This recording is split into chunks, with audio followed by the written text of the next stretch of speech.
Salut tout le monde! Aujourd'hui, on parle avec un collectionneur de la région de Sorel-Tracy. Il aime non seulement les Corvettes, il aime les Porsche, mais aussi les Nissan. On va aller voir Claude Charret. Cette émission est une présentation de Procolor et de Duclos Chrysler.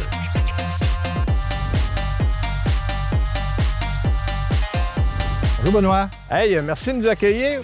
Très gentil de ta part. Ça fait plaisir? Puis écoute, j'ai tenu ma promesse. Je suis venu te voir Oui. parce que tu m'avais dit que tu avais des autos rares. Oui.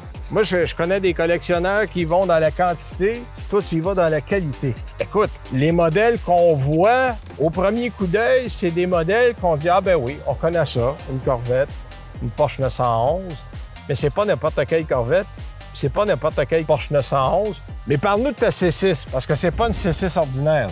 Non, c'est une voiture qui a été envoyée dans les ateliers de Hennessy. Aux États-Unis. Hennessy est un préparateur aux États-Unis et puis elle a subi de nombreuses modifications. Selon les recherches que j'ai pu faire, il y en a eu seulement que 24 de fabriqués par Hennessy. 24 en tout, là. Au total. Pas au Canada, pas au Québec. 24 au total. À travers le monde. Et Seigneur, OK, c'est pas drôle. C'est pas beaucoup. Et moi, c'est la 19e. OK. On appelle ZR 750 parce que d'origine, la voiture avait 638 chevaux. Ouais. Et avec les modifications que Hennessy ont fait, on parle de 755 chevaux OK. et 728 livres de coupe.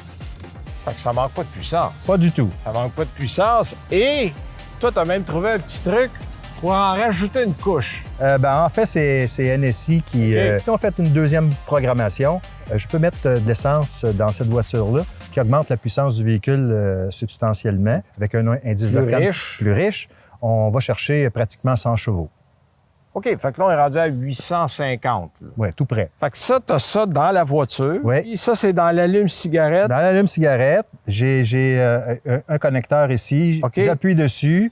Évidemment, c'est requis de mettre l'essence. Oui, oui. Ça prend l'essence de Ça prend course au l'essence. départ. Exactement, Oui. exactement. Puis là, à ce moment-là, clic et c'est parti. On tombe sur une autre programmation, ce qui fait en sorte que là, on va chercher les chevaux supplémentaires. Donc, ça, c'est la Corvette. T'as ça depuis quand, toi? Moi, j'ai acheté ça d'un type de Québec. J'ai ça depuis 2012. OK. C'est une 2011. On parle de 33 000 km. OK. Ben, quand même. Rouler. On fait un peu de route, un peu de piste aussi, parce que je sais que t'es Oui. un maniaque. là. Oui, un peu des deux. Un peu des deux.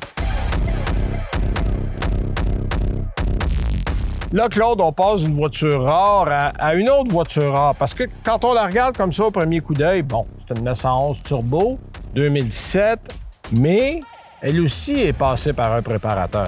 Un préparateur dans le New Jersey qui s'appelle Air and Water Enterprise. OK? Donc, à l'époque, on parlait d'une voiture qui avait 480 chevaux.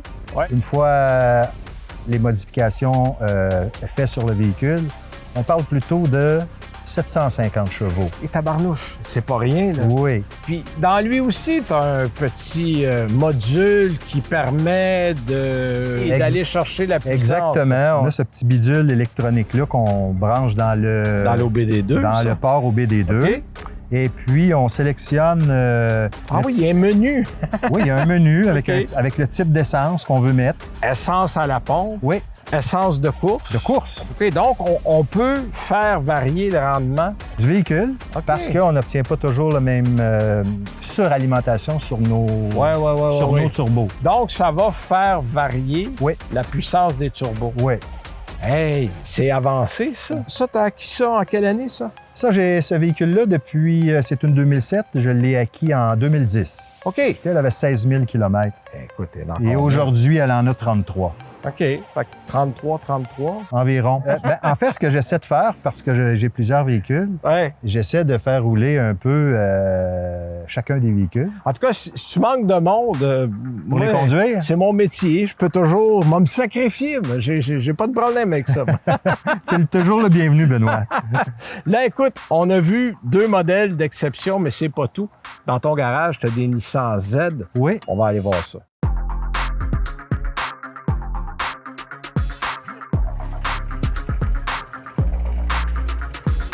Ça, c'est un garage de gars sérieux. Là, parle-nous de ça, Claude, parce que tu as un amour particulier pour les Z. Ça fait très longtemps que j'adore les Z. Les voitures ont déjà fait partie d'un reportage corporatif de Nissan quand ils ont lancé la nouvelle, la toute dernière Z. Oui. Il y a une époque où je travaillais dans le Grand Nord et je regardais pour m'acheter une voiture neuve et puis je savais pas vraiment quoi acheter. À un moment donné, j'ai vu apparaître cette voiture-là dans les revues automobiles. OK. Là, on est en 90. On est en 89-90 Okay. Et c'est une des premières qui est arrivée également au Canada. OK. Parce qu'il faut savoir que Nissan ont apporté les Z au Québec avant le reste du Canada, oui, puis avant les États-Unis. Donc, j'ai acheté cette voiture-là en 1990. Je connaissant pas tellement la mécanique turbo, je me suis dirigé vers un modèle atmosphérique. Et elle a subi d'innombrables modifications au fil des ans. Des modifications esthétiques, des modifications mécaniques. Mais 35 ans plus tard, elle est toujours là. Oui, avec sa peinture originale. Okay. Et puis, parfois, on me demande quelle de tes voitures tu préfères, Claude? T'as un petit penchant pour celle-là. J'ai un petit penchant sur cette voiture-là parce que je l'ai achetée neuve et j'en suis propriétaire 35 ans plus tard. Exact, donc, exact. Il y a une histoire d'amour particulière. Oui, c'est ça, exactement. Ça, c'est une Steve Millen. Steve Millen, qui est un coureur automobile pour Nissan au début des années 90.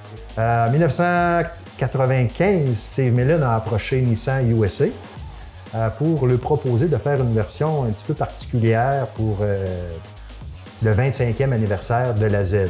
OK. Donc, t'achetais un véhicule neuf chez un concessionnaire, est envoyé dans les ateliers de Steve Millen à Costa Mesa, en Californie. Lui procédait à des modifications mécaniques, esthétiques. Le véhicule était retourné chez les concessionnaires et les propriétaires en prenaient possession à ce moment-là. Et lui, c'est un modèle turbo. Lui, c'est un modèle turbo. Okay. Les 300 ZX avaient 300 chevaux. Ouais.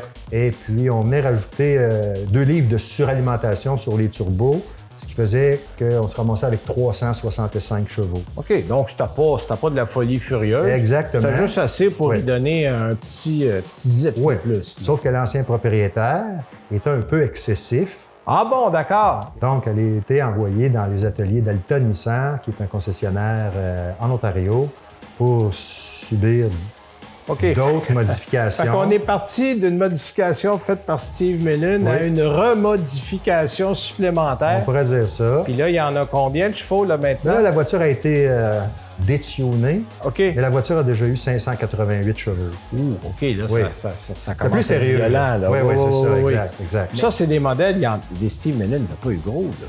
On parle d'environ 60 voitures qui ont été fabriquées. Mais il y a eu aussi un marché pour l'Europe, une version non turbo de ce véhicule-là.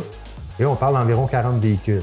OK. Donc 60 plus 40, on parle de centaines, 104. Moi, je les ai répertoriés. En fait, j'ai essayé de les répertorier. Mais dans les faits, il y en a eu beaucoup moins que ça. Ah bon? OK. Parce qu'à l'époque, ça coûtait le prix d'une Porsche 911. Oui, je le sais, c'était cher. Donc, les gens se sont dirigés. Les gens achetaient une Porsche 911.